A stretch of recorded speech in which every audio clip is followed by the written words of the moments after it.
యుద్ధ సన్నద్ధత పెంచుదాం. దాడుల్ని ఎదుర్కోవడంపై అన్ని రాష్ట్రాల్లో రేపు మాక్ డ్రిల్. సురక్షితంగా ఉండటంలో ప్రజలకు శిక్షణ ఇవ్వండి. రాష్ట్రాలకు కేంద్ర హోంశాఖ ఆదేశం. ప్రధానితో రక్షణ శాఖ కార్యదర్శి భేటీ. పాక్కు మరో ఆనకట్ట నుంచి నీరు నిలిపివేత. ఇంకో క్షిపణిని పరీక్షించిన దాయాది దేశం. దౌత్యయత్నాల్లో ఇరాన్. మేం పాకిస్తాన్ పక్షమే. చైనా చెప్తుంది మేము పాకిస్తాన్ పక్షమే అని. ఇక ఉగ్రపోరులో భారత్కు సంపూర్ణ మద్దతు. ప్రధాని మోదీకి రష్యా అధ్యక్షుడు పుతిన్ హామీ.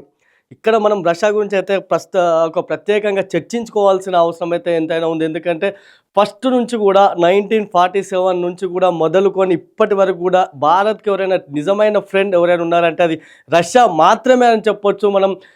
మన దేశం ఏర్పడి నుంచి కూడా ప్రతి అంశంలో రష్యా మనకు అండగా ఉంటూ వస్తుంది. ఇక 1971లో కూడా ఏ యుద్ధం వచ్చినా, ఏ ఉద్రిక్త పరిస్థితులు వచ్చినా, అటు ఐక్యరాజ్య సమితిలోనైనా ఏ అంశంలోనైనా భారత్కు ఎల్లవేళలో ఒక అండగా ఉంటూ వస్తుందని చెప్పొచ్చు రష్యా. ఇక 1971 వార్లో మనం చూసుకోవచ్చు. బంగ్లాదేశ్ ఏర్పాటులో మనం ఒక ఒంటరిగా ఆల్రెడీ ఆ యుద్ధంలో ఓడిపోతున్నాము అనే దశకు చేరుకున్నప్పుడు అమెరికా మొత్తం అటు పాకిస్తాన్ వైపు నిలవగా, అప్పుడు ఆ సమయంలో అప్పటి సోవియట్ యూనియన్గా ఉన్నటువంటి రష్యా ఎంటర్ అయి మనకు సపోర్ట్గా నిలవడంతో అమెరికా కూడా కొంత తోక ముడిచాయి. అమెరికా, బ్రిటన్ కంట్రీస్ దాంతో రష్యా అండతో అయితే మనం ఆ యుద్ధంలోనైతే గెలిచి బంగ్లాదేశ్ను మనం ఏర్పాటు చేసాం.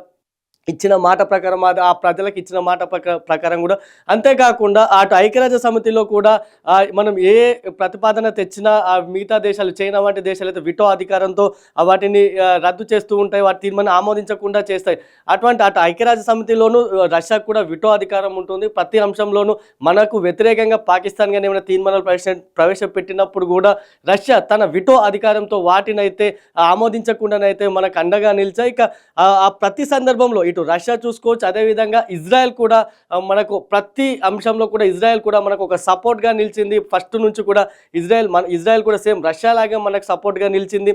అయితే నిన్న ప్రధాని మోడీకి రష్యా అధ్యక్షుడైన పుతిన్ ఫోన్ చేశారు. మీకు ఉగ్రవాదంపై ఆ దాడిని ఎవరైనా ఖండించాల్సిందే, ఉగ్రవాదంపై భారత్ ఎటువంటి పోరు జరిపినా దానికి మేము అండగా ఉంటామని కూడా చెప్పి, ఇంతకుముందుకి ఎప్పుడైతే ఏప్రిల్ 22న ఉగ్రదాడి జరిగిందో ఆ వెంటనే రష్యా అధ్యక్షుడు అటు రాష్ట్రపతి ద్రౌపది ముర్ముకు ప్రధాని మోడీకి ఒక లేఖ రాశారు. ఆ ఉగ్రదాడిని కూడా ఖండించారు. అంతేకాకుండా ఏదైనా యుద్ధం వస్తే ప్రస్తుతం మన దగ్గర ఉన్న ఆయుధ సంపత్తిలో 70% మనం రష్యా నుంచి కొనుగోలు చేసింది కాబట్టి వాటికి అవసరమైన స్పేర్ పార్ట్స్ మేము యుద్ధ ప్రాతిపదికన అందిస్తాం, మీరు ఎటువంటి టెన్షన్ పడకండి అంటూ మనకు ఒక ధైర్యం చెప్పారు గతంలోనే పుతిన్. ఇప్పుడు నిన్న కూడా మోడీకి ఫోన్ చేసి అదే చెప్పారు. అంతేకాకుండా ఇక మే 9న అక్కడ రష్యాలో ఒక విక్టరీ డే జరగనుంది.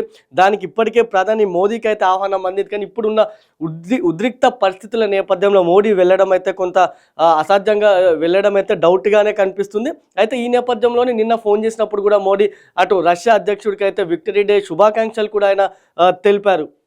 అయితే ఈ యుద్ధ సన్నద్ధతకు సంబంధించి ఇప్పటికే మనం సరిహద్దుల్లో చూసుకుంటే మనం మొత్తం యుద్ధ సన్నద్ధత చాలా అంటే మొత్తం సైన్యాన్ని మోహరించాం, యుద్ధ వాహనాలను కూడా ఇప్పటికే ఐఎన్ఎస్ విక్రాంత్ అటు కరాచీ దగ్గరగా ఐఎన్ఎస్ అంతర్జాతీయ జలాల్లో మనం ఇప్పటికే ఐఎన్ఎస్ విక్రాంత్ను కూడా మోహరించాం. అయితే ఈ సరిహద్దుల్లో ఓకే అంత భద్రత మొత్తం పటిష్టంగా ఏర్పాటు చేసుకున్నాం. కానీ ఒకవేళ రాష్ట్రాల్లో ఏదైనా ప్రజలపై కానీ వివిధ రాష్ట్రాలపై దాడులు జరిగినప్పుడు వాటి నుంచి ప్రజలను ఎలా కాపాడాలి, ప్రజలను ఎలా రక్షించుకోవాలి తమను తాము అనే దానిపై ఒక మాక్ డ్రిల్ నిర్వహించాలని కేంద్ర హోంశాఖ అన్ని రాష్ట్రాలను ఆదేశించింది.